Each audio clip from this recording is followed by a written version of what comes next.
But inside Linus's compound, the excitement tasted different. Susu was already busy preparing her daughter Apple. Every morning, she made Apple stand in the middle of the room while she corrected her posture. Apple, to smile, lift the corners of your mouth. Like this? Good. Now, chin up and walk with confidence. Okay. She taught her how to walk slowly, how to lift her chin, how to smile without showing too much teeth. She practiced greetings with her. When the prince looks at you, don't rush your words, Susu said. Speak softly. Let him lean in to hear you. Apple laughed, enjoying every moment. Meanwhile, Twinkle was in the kitchen. Her hands were red from pounding pepper. Sweat rolled down her face as she walked, the sound of the mortar echoing through the compound. Each time she paused to rest, Susu's voice cut through the air. Why are you slowing down? Are you lazy like your mother? Twinkle said nothing. She never did. Susu leaned close to her daughter and whispered, when you become the prince's wife, this girl will follow you everywhere. Apple's eyes widened. She will wake before dawn to fetch water, Susu continued. She will wash your clothes, cook your food, carry your things. Apple smiled slowly. Will she kneel when I talk to her? She asked. Susu smiled back. She will kneel even before you speak. Apple clapped her hands excitedly. Twinkle heard everything. She kept pounding. That night, Apple sat alone in her room, staring at the ceiling, imagining herself in royal clothes. She pictured servants bowing, drums beating her name, and Twinkle running behind her, breathless. She giggled to herself. Twinkle, on the other hand, sat outside under the orange tree, staring into the dark. She knew she wouldn't dance. She didn't even know how to. But deep inside, she still felt a small spark of happiness. She wanted to watch, just watch, to see the beautiful maidens dance in colorful wrappers, hear the drums, feel like part of the village, even if only from afar. She didn't know her stepmother had other plans. The morning of the festival arrived. Linus had traveled for a business trip. Drums echoed from the palace. Women tied their wrappers. Maidens laughed and hurried past the compound, their anklets jingling. Susu called Twinkle. Twinkle rushed in, her heart pounding. Susu pointed to a large bowl on the floor. Inside it was ash. Thick, grey ash. Then Susu poured a sack of rice into it. The grains disappeared into the ashes. Twinkle froze. Separate them, Susu said calmly. Twinkle looked up confused. Separate what? The rice from the ashes, Susu replied. Twinkle's eyes filled with tears. How? How will I do that? She whispered. Susu crossed her arms. Until every single grain is separated, you will not step near the palace. Apple burst into laughter. Please, she begged. Please, let me just go and watch. I won't dance, I promise. Susu laughed coldly. You? Watch royalty? Finish your work. She turned to Apple. Come, the prince won't wait. Mother and daughter walked away, laughing. Their laughter followed Twinkle like a curse. Twinkle stared at the bowl. Ashes, rice. Her hands shook as she picked the first grain. Ash coated her fingers. Tears dropped into the bowl. The drums grew louder. The festival had begun. Twinkle sobbed quietly, surrounded by ashes, unaware that this cruel task was about to awaken something that Susu never planned for. Twinkle's fingers trembled as she picked grain after grain from the ashes. Her tears fell freely now. Then she remembered the tree. Whenever you need help, come to me. She didn't think twice. Twinkle lifted the heavy bowl and ran. The village was strangely quiet. Every compound empty, every road deserted. Everyone had gone to the palace. Her feet burned as she ran past huts and farms. When she reached the riverbank, she stumbled and fell at the foot of the tree. She dropped the bowl and broke down. Please help me. Do not cry, my daughter, the tree said gently. They will not let me go, she cried. They gave me ashes instead of freedom. The tree's voice was calm. You were never meant to watch. You were meant to dance. Twinkle shook her head in disbelief. What dance? I don't even know how to dance. You will dance, the tree replied, and when you do, no one will recognize you. They will see a queen, the tree continued. Not a servant, not a forgotten child, an entirely different person. Before Twinkle could speak again, the ground trembled softly. The rice and ash appeared back in the compound, perfectly separated. A gentle light wrapped around her body like morning sun. Her clothes faded away. In their place appeared an elegant dress, soft, flowing and radiant. Diamonds shimmered at her neck, catching the light. A silver crown rested gently on her head, and her feet were shining in diamond shoes. Twinkle stared at herself in disbelief. She was beautiful. Not the kind of beauty people argued over, but the kind that silenced a room. You must listen carefully, the tree said. Once the first dance ends, you must leave the palace immediately. Before you leave the palace, place your crown on the sunflower in the palace garden. Why? She asked. The time will come, the tree replied, but you must not stay longer than you are told. A carriage appeared, golden, glowing, pulled by white horses that stamped the ground impatiently. Twinkle stepped inside, her heart pounding. As the carriage rolled toward the palace, the drums grew louder. The palace gate stood wide open. Inside, maidens were already dancing. Apple stood among them dressed in bright fabric, smiling confidently as Susu watched from the crowd with pride. Then the music shifted. The crowd turned. The carriage stopped. Twinkle stepped out. Gasps rippled through the palace like fire. Whispers followed her footsteps. Who is she? From which kingdom? Have you ever seen such grace? Even the prince leaned forward on his throne. Twinkle moved to the center of the courtyard, and somewhere in the crowd, Susu narrowed her eyes. The drums changed rhythm. A deeper beat rolled through the palace courtyard, slow and commanding, as Twinkle stepped forward. Every eye followed her movement. The way her feet touched the ground, the way her arms floated through the air, as if guided by something unseen. She didn't rush. She didn't hesitate. She moved like someone who had always belonged there. Then the prince stood up and walked straight toward her. Gasps echoed. Twinkle's heart raced, but her face remained calm. When the prince reached her, he stretched out his hand. She placed hers in his without a word, and they began to dance. The courtyard disappeared. There was no crowd, no music, no watching eyes, just the two of them. The villagers whispered among themselves, "Who is she? I have never seen her before. Which village did she come from? Look at the way the prince is looking at her." At the edge of the courtyard, Susu's smile vanished. Her fingers curled tightly around her wrapper as anger boiled inside her chest. She turned sharply and signaled to Apple with her eyes, "Dance harder." Apple nodded and threw herself into the rhythm, spinning, jumping, smiling widely. She danced with all the strength in her body, desperate to be noticed. But the prince did not look at her. He did not look at any of the other maidens. His eyes never left the mysterious maiden dancing in front of him. Even the other girls, who were meant to be her rivals, forgot themselves. They stopped dancing. They stopped watching each other. They stopped feeling envy. They watched in awe. The stage was no longer a festival ground. It belonged to Twinkle and the prince. They moved in perfect harmony. Every step matched. Every turn answered another. It was as if they had practiced together for years. The prince smiled at her. She smiled back. Nothing more. No words. Just charm. Just grace. Just eyes that spoke without sound. Then, as suddenly as it began, the drums slowed. The first dance was over. Twinkle felt it immediately. Her heart skipped. She remembered the warning. She stepped back. Before the prince could speak, before he could even take another step toward her, she bowed slightly, just enough to be respectful, and turned away. She walked swiftly out of the courtyard, ran into the garden, her breath coming fast now. Her eyes scanned the flowers desperately. Then she saw it. A sunflower, bright, tall, standing alone. Her fingers trembled as she reached for the crown. For a moment, she hesitated, feeling its weight, its beauty. Then she remembered the tree's voice. She removed it carefully and placed it at the center of the sunflower. The crown shimmered once, then went still. Twinkle turned and ran. At the edge of the palace grounds, the carriage waited. She climbed in just as the horses began to move. The palace faded behind her. The carriage rolled into the bush, deeper and deeper, until suddenly it stopped. Twinkle blinked. Before she could speak, the carriage dissolved into thin air. The horses vanished. The gown faded. The diamond necklace disappeared. Her shoes crumbled like dust. Twinkle stood alone on the dusty path, wearing her old clothes again, breathing hard.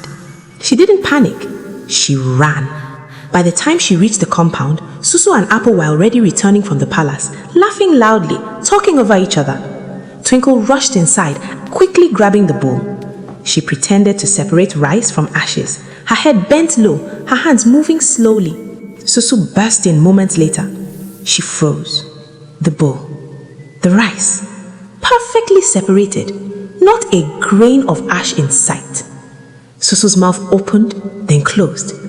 How did you do it? Susu demanded. Twinkle did not answer. She kept her head down, quietly picking invisible grains. Susu hissed under her breath, then walked away. But outside the palace walls, the prince stood restless, his heart troubled by a maiden who danced like destiny and vanished like a secret. And somewhere in the garden, a sunflower held a crown that would soon speak louder than words. That evening, Apple could hardly contain herself. She paced the compound excitedly, her feet barely touching the ground as she replayed the events of the festival in her head. The drums, the crowd, the prince, and most of all, the mysterious maiden who had stolen the entire palace's breath. She finally found Twinkle sitting on a wooden stool, picking beans. Apple sat beside her and began talking excitedly. She told her everything that happened at the palace, about the mysterious maiden, the cheering crowd, the drums, and the way the prince had danced. She laughed as she spoke. "I danced so well," Apple said proudly. "The prince couldn't take his eyes off me. Everyone saw it." She shook her head mockingly. "It's just a pity you didn't get to witness any of it." Twinkle kept her head down, quietly picking the beans she had been ordered to pick. Apple continued, enjoying every word. She even added, "You should pray harder for me, because that's the only way you'll ever step into the palace when I become queen." She smiled cruelly. "You'll be my personal maid. You'll follow me everywhere." Twinkle said nothing. She didn't argue. She didn't look up. She only continued selecting the beans, one by one, her silence heavier than any reply. That night, far away from the compound, the prince could not sleep. He wandered into the palace garden, the quiet place where he always went to think, the same spot he sat every evening to unwind.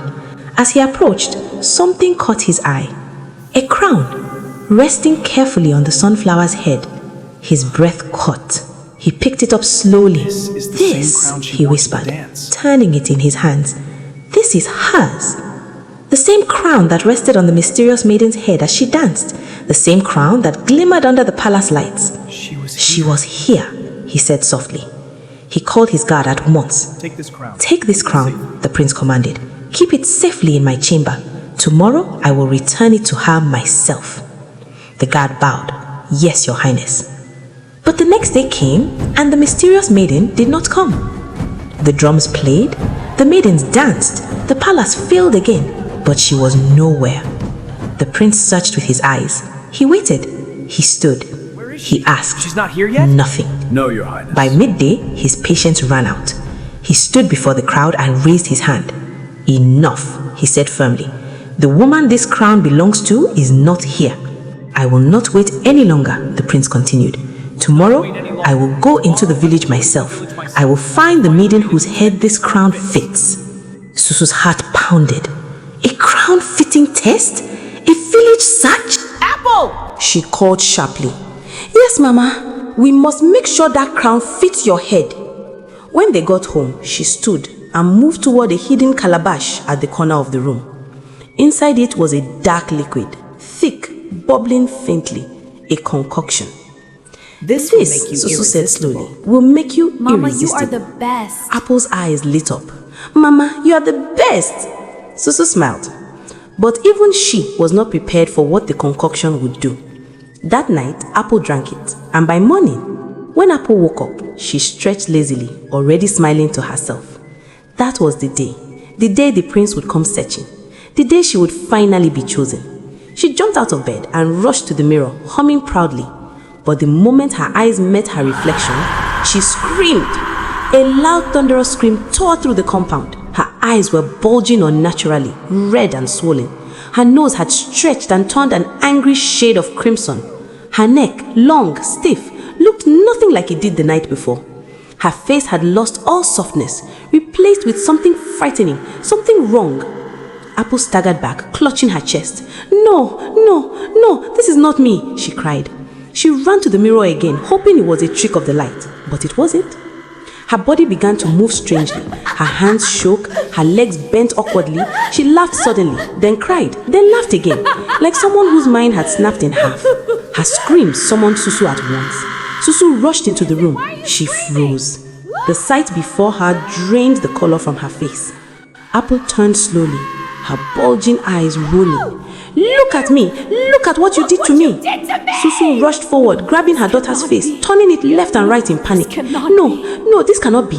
She ran for her charms, her gourds, her powders. She chanted, she spat incantations, she burnt leaves and muttered words under her breath. Nothing worked. Apple only grew worse. She began to pace the room, muttering to herself, scratching at her skin, laughing loudly for no reason. Susu's hands trembled. For the first time in years, fear crept into her heart. Outside, the village drums began to sound. Boom, boom, boom. The prince is coming, voices shouted. The prince is in the village. Susu's heart sank. She had waited for this day, but not like this. Soon, the royal procession arrived. Guards, elders, and the prince himself, moving from house to house, testing the crown on every maiden.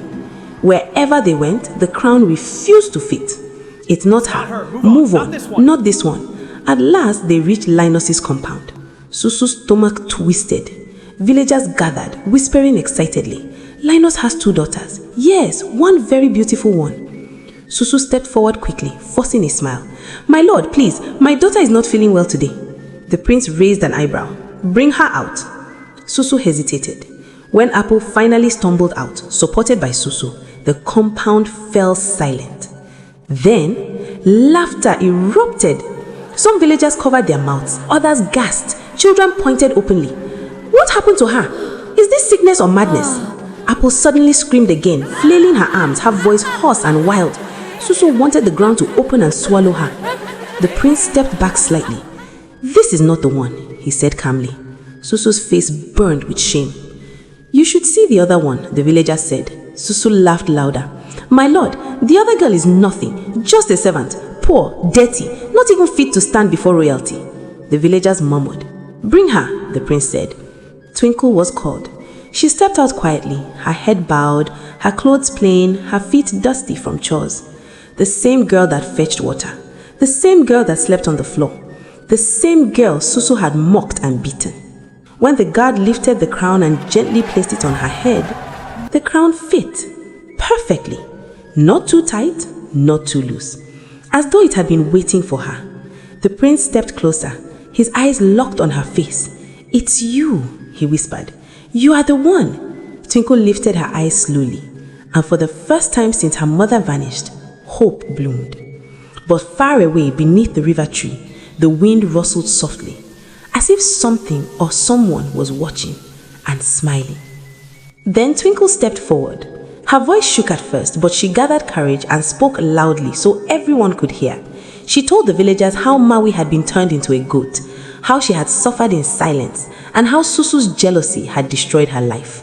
The crowd gasped. The prince turned sharply to Susu and demanded the truth. Cornered and trembling, Susu was forced to confess. She admitted everything she had done to Maui and Twinkle. She confessed that the goat slaughtered and shared in the village had been Maui herself. Immediately, panic broke out.